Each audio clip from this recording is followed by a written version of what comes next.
আসসালামু আলাইকুম ভিউয়ার্স, খান বেকার্সের পক্ষ থেকে নতুন ভিডিও নিয়ে আজকে হাজির হলাম। আমি তমল খান। ইলেকগঞ্জ রোডে ঢোকার পরে অবাক হয়ে গেলাম যে আসলে এই অবস্থা থাকলে গাড়ি কিভাবে চালাবো। বাংলাদেশ কৃষি প্রধান দেশ, সেই হিসেবে আমরা একটু স্যাক্রিফাইস করে গাড়ি চালাতে হবে। তবে আপনাদের যারা বাইকার তাদের সতর্কতামূলক একটা কথা বলবো যে আপনারা এই খড়ের উপর দিয়ে 20-25 সর্বোচ্চ 30-এর বেশি স্পিড দিবেন না। আমার গাড়িটা দেখেন 18, 15, 20 এরকম স্পিডে চলতেছে। কারণ আপনি খড়ের ওপর যখনই ব্রেক করবেন তখনই কিন্তু সামনের চাকায় স্কিপ করে ফেলবে, যার কারণে আপনি গাড়ি ধরে রাখতে পারবেন না, যে কোনো সময় অ্যাক্সিডেন্ট হইতে পারে।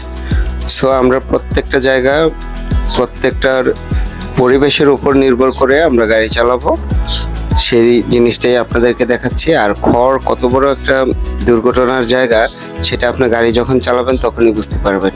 আপনার যতই এবিএস থাকুক, আপনার যখন খড়ের উপরে স্লিপ করবে তখন কিন্তু এবিএসও ধরে রাখবে না। সো আমরা প্রত্যেকটা জায়গায় সতর্ক হয়ে গাড়ি চালাই এবং ঝুঁকি মুক্ত গাড়ি চালাই। ইনশাল্লাহ আমাদের প্রত্যেকের নিজেদের খেয়াল রেখে সেফটি দিয়ে গাড়ি চালাবো।